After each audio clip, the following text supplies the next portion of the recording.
A Igreja Cristã Maranata está presente em nações de todos os continentes do planeta. Igrejas de países nas 3 Américas, Europa, África, Ásia e Oceania, conectadas pela mesma doutrina, pela direção do Espírito Santo de Deus e unidas pela Palavra Viva.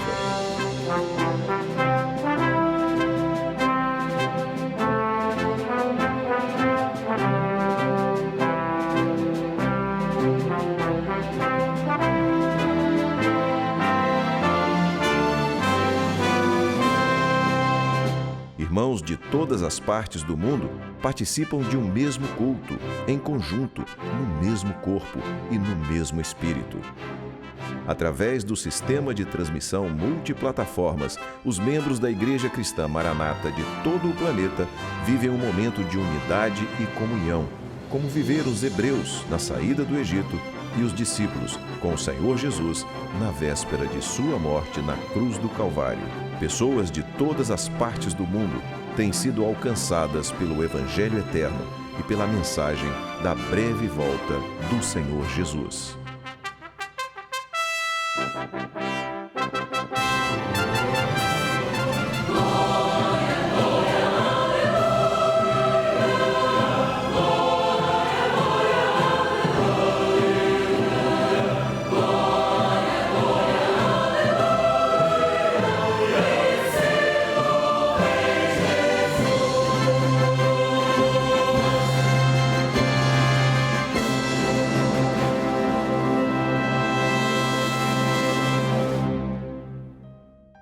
Olá, eu quero saudar todos com a paz do Senhor Jesus, todos aqueles que estão participando e nos assistindo por este canal, porque aqui nós estamos apresentando o programa da Igreja Cristã Maranata. Fazemos sempre isso neste horário, através deste canal que você está sintonizado. E hoje nós queremos aqui transmitir mais um aspecto importante relacionado à questão da salvação de Deus através de Jesus Cristo, conforme falado em outros episódios anteriores. E nós hoje iremos contar aqui uma história do Velho Testamento e nela você vai poder ver o que é exatamente a figura de um projeto de salvação da parte de Deus. E, aliás, este é o nosso tema, o projeto completo de salvação. E eu quero agora então basear este tema e a palavra aqui num texto bíblico que está no Velho Testamento, no livro de Gênesis, o primeiro livro da Bíblia, no capítulo 24, versículo 58. E esse texto bíblico, se você porventura tiver uma Bíblia na mão, tudo bem, pode abrir a sua Bíblia e acompanhar, ou se não, acompanha conosco na tela e nós leremos aqui esse versículo que é a base para aquilo que iremos transmitir aqui hoje a respeito deste tema, o projeto completo de salvação. Muito bem. Gênesis capítulo 24, versículo 58, a Bíblia diz exatamente assim. Vamos ler. E chamaram a Rebeca e disseram-lhe: Irás tu com este varão? Ela respondeu: Irei. Amém. Seja Deus louvado pela leitura da sua palavra. Muito bem. Deus tinha feito Abraão prosperar em tudo. Mas para que essa prosperidade tivesse continuidade no herdeiro de Abraão, que era Isaque, era fundamental que o lar de Isaque fosse constituído em bases bem sólidas e consistentes. Isso para que Deus pudesse encontrar nesse lar que iria ser constituído todas as condições para fazer cumprir as promessas de Deus feitas a Abraão e à sua posteridade. Apesar do costume poligâmico da época, a Bíblia registra que Isaque amou somente a Rebeca. O apóstolo Paulo fala, na sua carta que ele escreve aos Efésios, no capítulo 5, versículo 25, ele diz que Jesus também, ele ama a sua igreja, a igreja fiel de Jesus, porque ela é única, aquela única a quem ele ama. E ainda diz o texto que Jesus Cristo a si mesmo se entregou por essa igreja. Aí podemos continuar mostrando que a ordem de Abraão para Eliezer, o seu servo, o seu mordomo, era no sentido de buscar para o seu filho, um sentido de buscar para o seu filho uma noiva que fosse assim da descendência de Abraão, e que ela não tivesse parentesco com as filhas dos cananeus, em cuja terra ele estava habitando ali.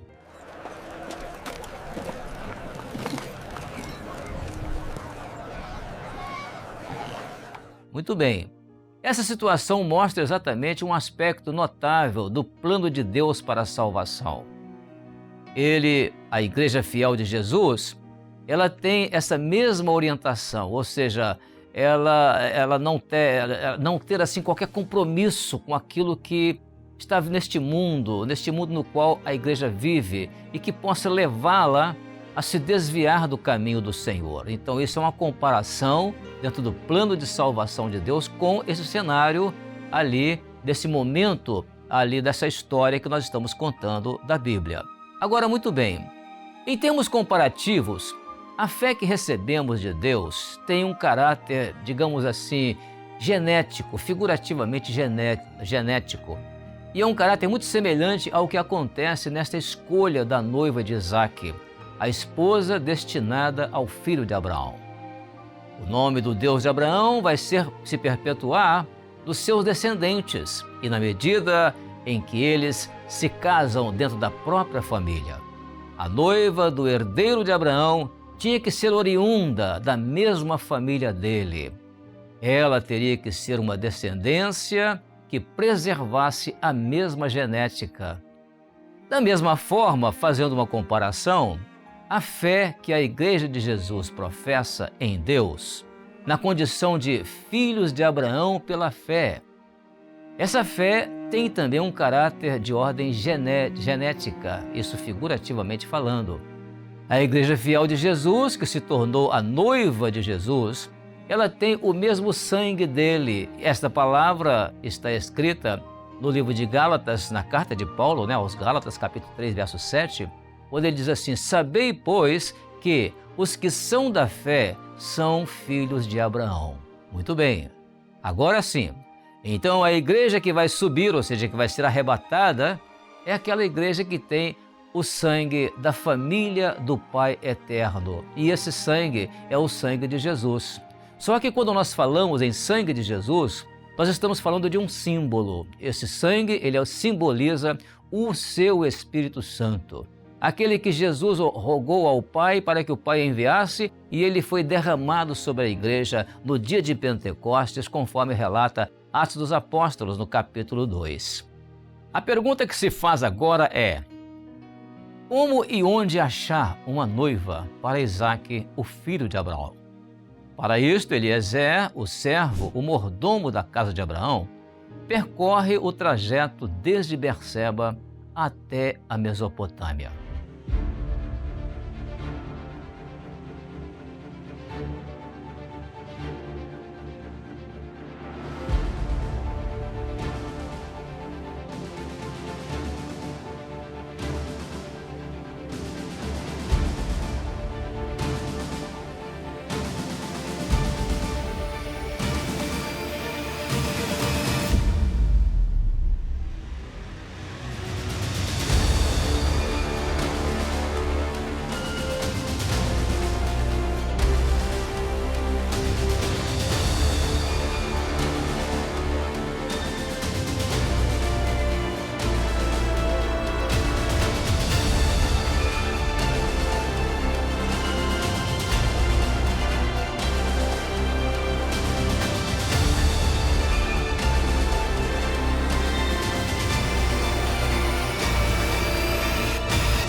Expressão de Gênesis, capítulo 24, verso 7, escrita assim: ele enviará o seu anjo adiante da tua face, para que tomes mulher de lá para meu filho. A palavra de Deus nessa expressão diz que o Senhor enviaria o anjo do Senhor para que fosse ali achada a noiva para o filho de Abraão. É notável esta parte da história, por quê? Porque assim também a Igreja Fiel de Jesus é achada por Ele, e isso através de uma operação do Espírito Santo de Deus. Aquele que foi enviado por Deus para convencer o homem que que Jesus é o único Salvador. A Igreja Fiel de Jesus, ela é o resultado desta operação de convencimento do Espírito Santo. Outra pergunta é: de que forma isso acontece? A passagem bíblica que faz relato a respeito disso, ela está também no capítulo 24 de Gênesis, nos versos 10 e 11. Podemos ler, inclusive. Diz assim: E o servo, ou seja, Eliezer, o mordomo, ele tomou 10 camelos dos camelos do seu senhor e partiu, pois que toda a fazenda do seu senhor estava em sua mão, e levantou-se e partiu para a Mesopotâmia, para a cidade de Naor, e fez ajoelhar os camelos fora da cidade, junto a um poço de água, pela tarde, no tempo em que as moças saíam para tirar água. Esta passagem relata que Rebeca, ela foi encontrada exatamente ali, junto ao poço, enchendo seu cântaro de água e fazendo isto com toda a disposição e alegria. Hoje, a grande alegria da igreja é estar junto ao poço das águas vivas, com seu coração sempre cheio de alegria em beber dessa água que dessedenta a sede da alma e capacita a igreja a estar sempre disposta, pois ela é a noiva escolhida por Deus para as bodas do Cordeiro.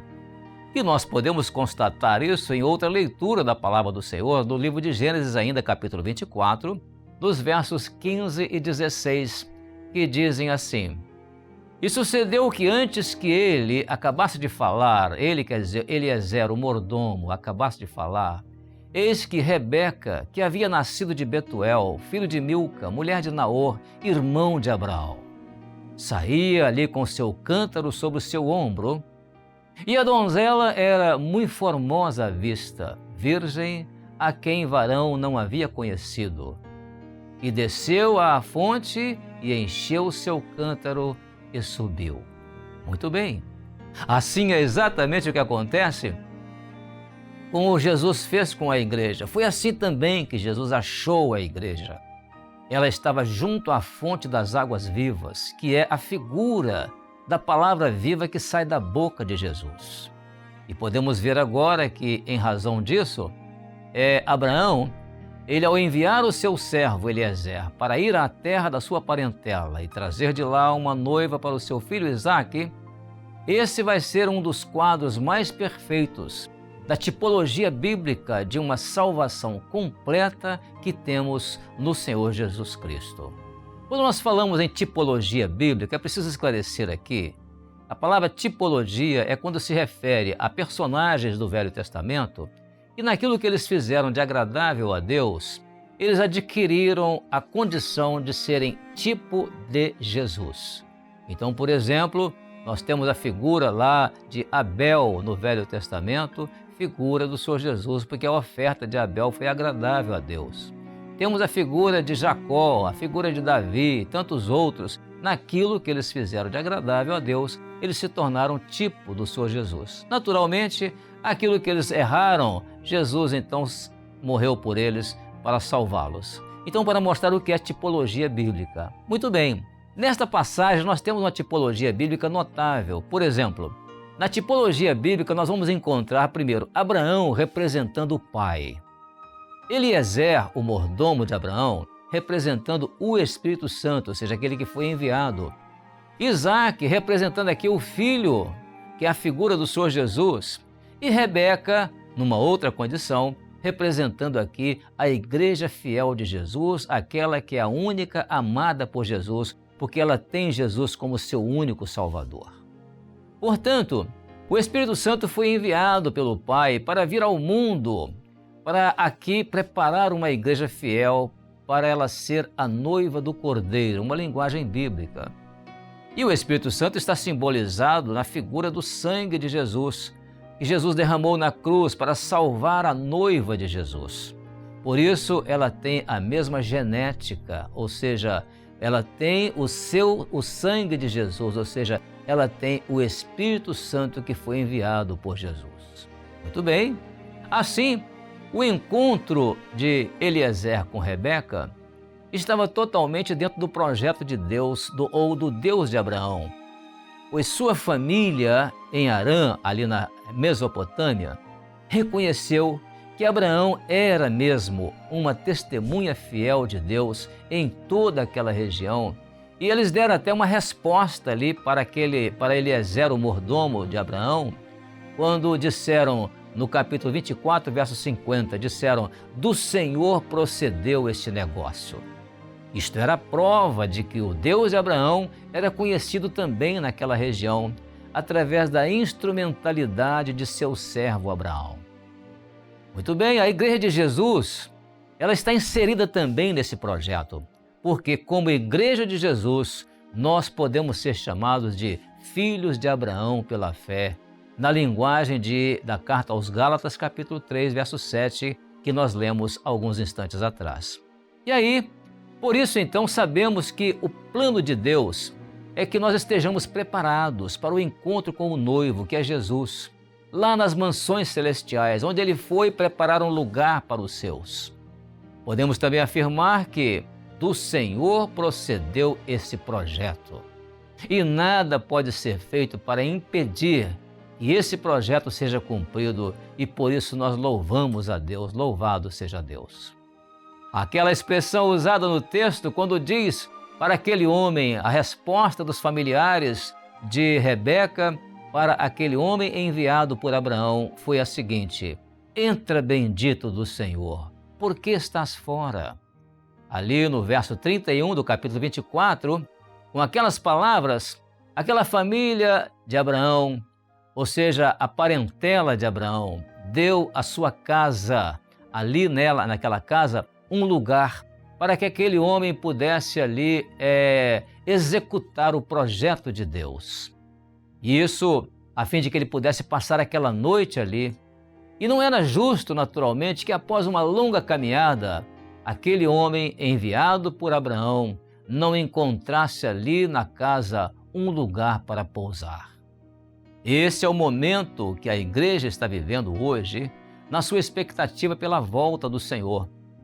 O Senhor Jesus virá e ela tem no coração um lugar para oferecer ao Espírito Santo, para habitar nesse lugar, nesta hora da noite espiritual em que o mundo está vivendo. O bendito do Senhor, o Espírito Santo, ele foi enviado por Deus para permanecer no coração da igreja para sempre. Foi uma longa jornada de cerca de 2000 anos de trabalho do Espírito Santo até aqui. E isso para preparar uma noiva para o Senhor Jesus. Mas ele encontra agora, nesta última hora profética que a igreja está vivendo, um lugar nos nossos corações para poder ali habitar. Entra, bendito do Senhor, é um clamor da nossa alma, pelo anseio de termos a presença consoladora e encorajadora do Espírito Santo dentro dos nossos corações. Isso para poder isso não podemos, portanto, deixá-lo lá fora. Perguntamos, por que deixá-lo fora do coração nesta hora da noite? Muito bem, nós vamos agora partir para a conclusão desta palavra, falando sobre o momento da partida ali daquela casa para o encontro com o noivo Isaque. E esta partida ali, ela se dá exatamente no momento em que Harã, a terra de Harã, lá na Mesopotâmia, vai ser o ponto de partida de Rebeca para o seu casamento com o herdeiro de Abraão. E o lugar de destino de sua jornada é exatamente o lugar chamado o caminho do poço de Laai-Roi. A palavra poço de Laai-Roi significa o poço daquele que vive e me vê.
Porque a igreja fiel de Jesus, ela está pronta para a partida deste mundo. Porque o Espírito Santo está aprontando a sua igreja e ela vai embora. Porque ela não tem outro compromisso senão com Ele. Mas ela está pronta, porque ela já recebeu os colares, ou seja, os adereços que adornam as suas vestes nupciais da salvação. E agora ela é a noiva amada, ela está pronta, está disposta, está composta nas suas vestes espirituais de salvação para o momento de sua saída deste mundo.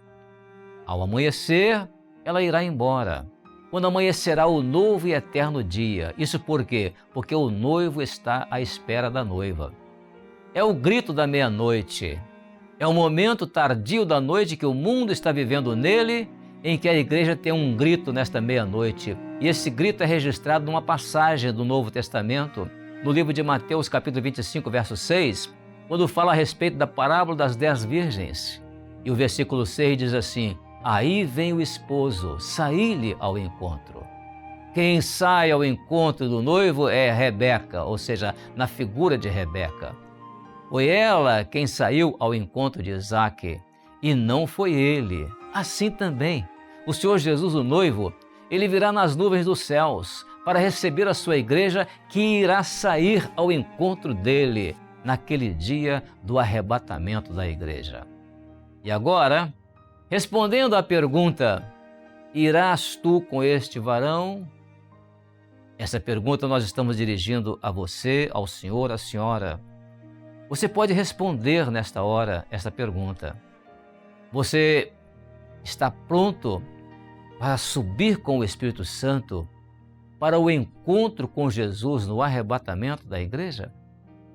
Agora sim, a posição da igreja fiel de Jesus é como a de Rebeca, de joelhos junto ao poço, pois ela é aquela que serve, aquela que está junto ao poço das águas vivas.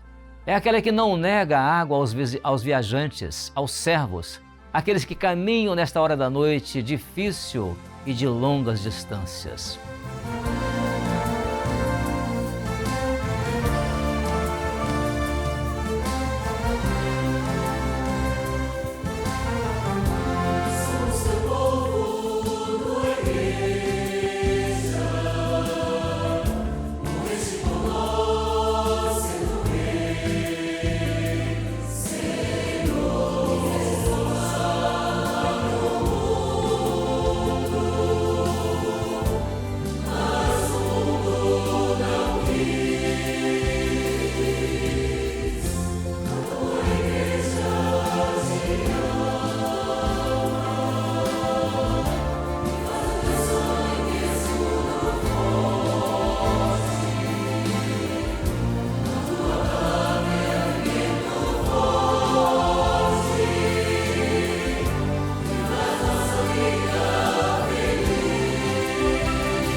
Que este estudo, então, esta palavra, possa nos levar a estarmos dispostos e preparados pelo Espírito Santo para nos assentarmos à mesa da ceia do Cordeiro, o noivo amado, o nosso Senhor e Salvador Jesus Cristo.